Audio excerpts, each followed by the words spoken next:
Assalamualaikum students, hope you are all well. In today's lecture we will discuss in detail about gastrointestinal tract. Gastrointestinal tract start करने से पहले एक दफ़ा last lecture का overview कर लेते हैं जिसमें हमने डाइजेस्टिव सिस्टम के बारे में डिस्कस किया था।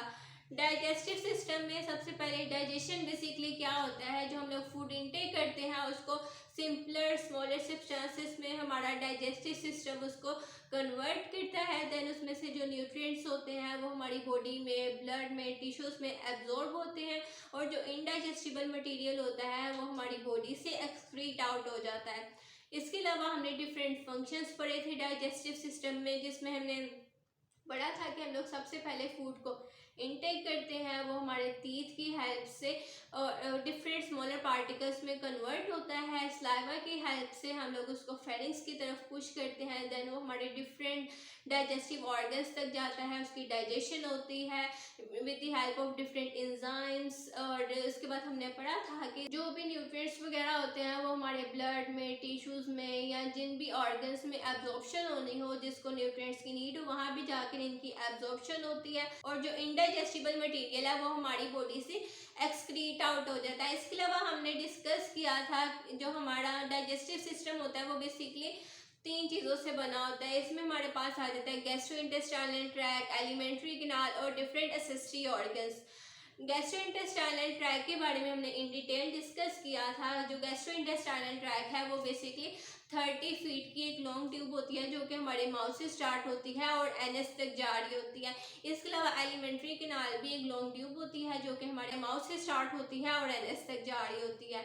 जीआईटी ट्रैक में हमने डिफरेंट ऑर्गन्स के बारे में डिस्कस किया था, जिसमें हमने पढ़े थे प्राइमरी डाइजेस्टिव ऑर्गन्स और accessory digestive organs. Primary digestive organs में हमने डिस्कस किया था कि हमारे पास वो ऑर्गन्स आ रहे होते हैं जो कि डाइजेशन करवा रहे होते हैं, जिसमें हमने पढ़ा था माउथ, फेरिंग्स, एसोफेगस, हमारी स्मॉल इंटेस्टाइन्स और हमारी लार्ज इंटेस्टाइन। इसके अलावा जो असेसरी डाइजेस्टिव ऑर्गन्स थे वो हमने पढ़ा था कि वो ऑर्गन्स होते हैं जो कि डाइजेशन में हेल्प आउट कर रहे होते हैं, जिसमें हम लोगों ने पढ़ा था टीथ, टंग, हमारे सलाइवरी ग्लैंड्स, जिसमें हमने सलाइवरी ग्लैंड्स की फर्दर डिवीजन पढ़ी थी, सबलिंगुअल ग्लैंड्स, सबमैंडिबुलर ग्लैंड्स। इसके अलावा लीवर और गॉल ब्लैडर भी हमारे एसेसरी ऑर्गन्स होते हैं, तो हम लोग इनको इन डिटेल डिस्कस कर चुके हैं, वो आप लेक्चर देख सकते हैं। तो आज हम लोग डिस्कस करेंगे वॉल ऑफ गैस्ट्रोइंटेस्टाइनल ट्रैक्ट। जो हमारी गैस्ट्रोइंटेस्टाइनल ट्रैक्ट की वॉल होती है वो बेसिकली 4 लेयर से बनी होती है। सबसे पहले mucus layer, then sub mucus layer, then muscular layer and then serous या फाइब्रस लेयर। जो म्यूकस लेयर होती है ये सबसे इनर मोस्ट लेयर होती है, जबकि जो सबसे आउटर मोस्ट लेयर होती है वो कौन सी लेयर होती है, सीरस या फाइब्रस लेयर। इसके अलावा इसको क्या कहा जा सकता है, एडवेंटिशिया लेयर।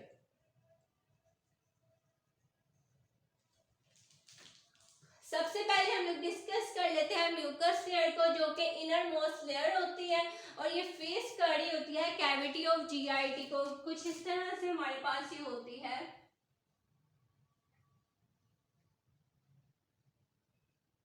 ये हमारे पास हमारी कौन सी लेयर होती है, म्यूकस लेयर। अब म्यूकस लेयर भी फर्दर सब क्लासिफाई हुई होती है 3 लेयर्स में, epithelial lining, lamina propria and muscularis mucosa. सबसे पहले हम लोग डिस्कस कर लेते हैं एपिथेलियल लाइनिंग को। ये इन कांटेक्ट होती है हमारे कंटेंट ऑफ जीआईटी ट्रैक्ट के साथ, जो भी हम लोग फूड इनटेक करते हैं जो कि हमारे डाइजेस्टिव ऑर्गन्स में आता है। तो सबसे पहले वो हमारी कौन सी लेयर के साथ इन कांटेक्ट में आता है, एपिथेलियल लाइनिंग के साथ। अब नेक्स्ट उन्होंने बताया हुआ है कि एपिथेलियल लाइनिंग बेसिकली कहाँ कहाँ पे प्रेजेंट होती है। जो बेसिकली एपिथेलियल सेल्स होते हैं ना वो हमारे डिफरेंट ऑर्गन्स की इनर लाइनिंग बना रहे होते हैं। इसके अलावा जो एपिथेलियल सेल्स होते हैं ना वो फर्दर क्लासीफाई हुए होते हैं सिंपल में और स्ट्रेटिफाइड में। सिंपल बेसिकली क्या होता है, जिसमें एक लेयर आ रही होती है सेल की, जबकि स्ट्रेटिफाइड क्या होता है, उसमें हमारे पास मोर देन 1 लेयर आ रही होती है सेल की। अब जो हमारे पास सिंपल एपिथेलियल होते हैं ना वो फर्दर क्लासीफाई हुए होते हैं 3 टाइप्स में, simple squamous, simple columnar and simple cuboidal. इसी तरह जो स्ट्रेटिफाइड होते हैं ना वो भी 3 ही लेयर्स में क्लासीफाई होते हैं, जिसमें हमारे पास होता है stratified squamous, stratified cuboidal and stratified columnar. तो अब हम लोग देख लेते हैं बेसिकली एपिथेलियल लाइनिंग के कौन कौन से ऑर्गन्स में हमारे पास ये आ रही है। Inner surface of mouth, surface of tongue, inner surface of pharynx and oesophagus has stratified squamous epithelial cell. Stratified squamous कुछ इस तरह से लेयर होगी,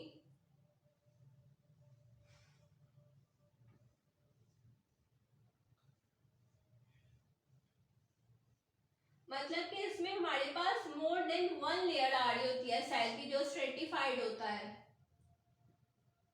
ठीक है, तो जो हमारे माउथ है, टंग है, फेरिंग्स है, एसोफेगस है, उसमें हमारे पास कौन से सेल्स आ रहे होंगे? Stratified squamous epithelial cell. इसके अलावा जो हमारा स्टमक है, स्मॉल इंटेस्टाइन है, लार्ज इंटेस्टाइन है, उसमें हमारे पास कौन से सेल्स आ रहे होंगे? कोलमनर सेल्स है। वो सिंपल कोलमनर सेल्स भी हो सकते हैं और स्ट्रेटिफाइड भी हो सकते हैं।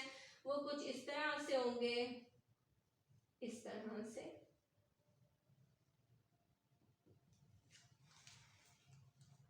नेक्स्ट हमारे पास आ रहा है lamina propria formed by connective tissue. अब कनेक्टिव टिश्यू हमारी बॉडी के वो टिश्यूज होते हैं जो कि एक तो हमारी बॉडी को सपोर्ट प्रोवाइड कर रहे होते हैं, हमारे डिफरेंट ऑर्गन्स को आपस में कनेक्ट करके रखते हैं, होल्ड करके रखते हैं। इसके अलावा हमारी बॉडी को प्रोटेक्ट भी कर रहे होते हैं। अब इसमें हमारे पास डिफरेंट मैक्रोफेजेस आ जाते हैं, एओसिनोफिल्स आ जाते हैं, फिब्रोब्लास्ट आ जाते हैं और लिम्फोसाइट्स आ जाते हैं। तो बेसिकली इनका ये काम होता है कि इसने हमारी बॉडी को प्रोटेक्ट करना होता है। हमारी बॉडी में कोई भी बैक्टीरिया या कोई भी माइक्रो ऑर्गेनिज्म एंटर होगा तो हमारी बॉडी को उससे प्रोटेक्ट करेगा। नेक्स्ट हम लोग डिस्कस करेंगे म्यूकस लेयर की थर्ड लेयर को, जो कि है muscularis mucosa, consist of thin layer of smooth muscle fibres. जो स्मूथ मसल फाइबर्स होते हैं ये बेसिकली हमारे गैस्ट्रोइंटेस्टाइनल ट्रैक्ट में डाइजेशन में हेल्प आउट कर रहे होते हैं। इसके अलावा हमारी बॉडी से जो इंडाइजेस्टिबल मटेरियल होता है उसको एक्सपेल आउट करने में हेल्प कर रहे होते हैं। इसके साथ साथ ये इलेक्ट्रोलाइट बैलेंस को भी मेंटेन करने में बहुत इंपॉर्टेंट रोल प्ले करते हैं। अब जो मस्कुलरिस म्यूकोसा होता है ये एब्सेंट होता है हमारे माउथ में और फेरिंक्स में। फेरिंक्स बेसिकली थ्रोट को ही कहा जाता है। तो ये हमारे कौन से गैस्ट्रोइंटेस्टाइनल ऑर्गन्स में एब्सेंट होगी? माउथ में और फेरिंक्स में। जबकि हमारे एसोफेगस से ऑनवर्ड जितने भी ऑर्गन्स आ रहे होंगे, हमारे लीवर आ रहा होगा, गॉल ब्लैडर आ रहा होगा, स्मॉल इंटेस्टाइन, लार्ज इंटेस्टाइन, उन सब में मस्कुलरिस म्यूकोसा प्रेजेंट होगी एक्सेप्ट हमारे माउथ एंड फेरिंक्स। नेक्स्ट हमारे पास आ रही है sub mucus layer. It is present in all parts of gastrointestinal tract except mouth and pharynx. इसके अलावा हमने मस्कुलरिस म्यूकोसा के बारे में बताया था कि वो भी हमारे कंप्लीट जीआईटी ट्रैक्ट में प्रेजेंट होती है एक्सेप्ट हमारे माउथ एंड फेरिंक्स। तो सब म्यूकस लेयर भी कंप्लीट हमारे जीआईटी ट्रैक्ट में प्रेजेंट है। एसोफेगस से ऑनवर्ड जितने भी ऑर्गन्स प्रेजेंट हैं उन सब में हमारे पास सब म्यूकस लेयर प्रेजेंट है except mouth and pharynx. It contains loose collagen fibres. जो सब म्यूकस लेयर है वो लूज कोलेजन फाइबर्स की बनी होती है, इलास्टिक फाइबर्स, रेटिकुलर फाइबर्स की and few connective tissue cells. इसके अलावा जो लिम्फेटिक वेजल्स होती हैं या जो ब्लड वेजल्स होती हैं वो भी हमारी कौन सी लेयर में प्रेजेंट होती हैं? सब म्यूकस लेयर में। नेक्स्ट हमारे पास आ रही है muscular layer. Lips, cheeks and walls of pharynx contain skeletal muscle fibres. जो हमारे लिप्स होंगे या हमारे चीक्स हैं या जो फेरिंक्स है वहाँ पे हमारे पास कौन से मसल फाइबर्स होंगे? Skeletal muscle fibres. Oesophagus has both skeletal and smooth muscle fibres. जबकि जो हमारी स्टमक और इंटेस्टाइन है वहाँ पे हमारे पास स्मूथ मसल फाइबर्स होते हैं। बेसिकली मस्कुलर लेयर का क्या काम होता है कि इसने फूड को मूव करना होता है हमारे माउथ से लेकर हमारे एनएस तक। डिफरेंट ये कंट्रैक्शन करेगा, रिलैक्सेशन करेगा, जिसकी वजह से एक वेव बनेगी जिसकी हेल्प से फूड हमारे डिफरेंट डाइजेस्टिव ऑर्गन्स में मूव करता जाएगा, जिसको कहा जाता है पेरिस्टालसिस। जिसमें जो मसल्स होते हैं वो कॉन्ट्रैक्ट करते हैं, रिलैक्स करते हैं, एक वेव बनती है, जो फूड होता है वो फर्दर मूव करता है। इसके अलावा जो हमारे डिफरेंट ऑर्गन्स होते हैं वहाँ पे हमारे पास स्पिंक्टर्स होते हैं जो कि स्मूथ मसल फाइबर्स के ही बने होते हैं। इन्होंने भी बेसिकली क्या करना होता है? फूड को मूव करना होता है हमारे माउथ से लेके एनएस तक। तो जो हमारा स्टमक होता है इसमें बेसिकली हमारे पास 3 लेयर्स आ रही होती हैं स्मूथ मसल फाइबर्स की। अब इसकी जो इनर लेयर होती है इसमें हमारे पास आ रहा होता है एक तो इनर ऑब्लिक लेयर।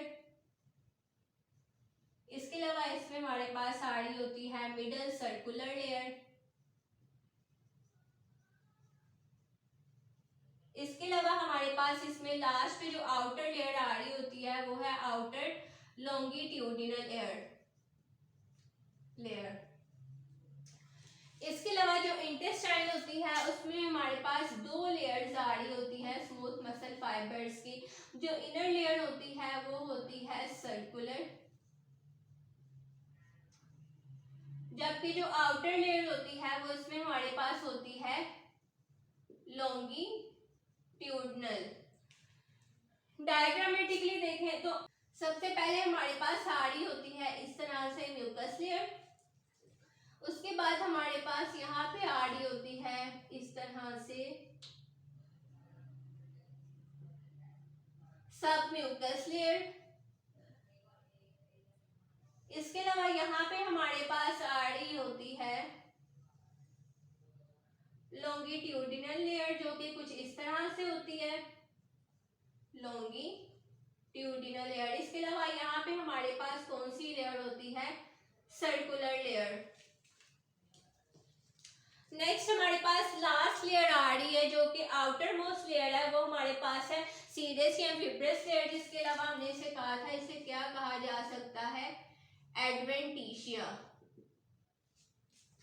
ये आउटर मोस्ट लेयर होती है। जो सीरस लेयर होती है इसको कहा जाता है सीरस मेम्ब्रेन,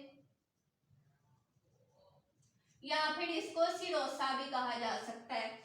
ये बनी होती है कनेक्टिव टिश्यू की और मीजो एपिथेलियल सेल की। अब ये कहाँ कहाँ प्रेजेंट होती है, हमारे स्टमक में, स्मॉल इंटेस्टाइन में और लार्ज इंटेस्टाइन में। जबकि फिब्रस लेयर को देखा जाए वो सिर्फ कनेक्टिव टिश्यू की बनी होती है, जबकि सीरस लेयर का बताया था वो कनेक्टिव टिश्यू की बनी होती है और मीजो एपिथेलियल सेल की बनी होती है। लेकिन फिब्रस लेयर सिर्फ कनेक्टिव टिश्यू से ही कंपोज हुई होती है और ये हमारे माउथ में और फेरिंग्स में प्रेजेंट होती है।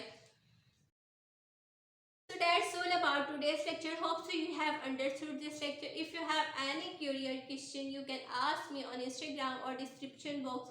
Instagram ID is mentioned in description box of my YouTube channel. So अगर अभी तक आपने मेरे YouTube चैनल को सब्सक्राइब नहीं किया तो इसे लाइक, सब्सक्राइब और शेयर कर दीजिएगा. Thank you all. Thank you very much.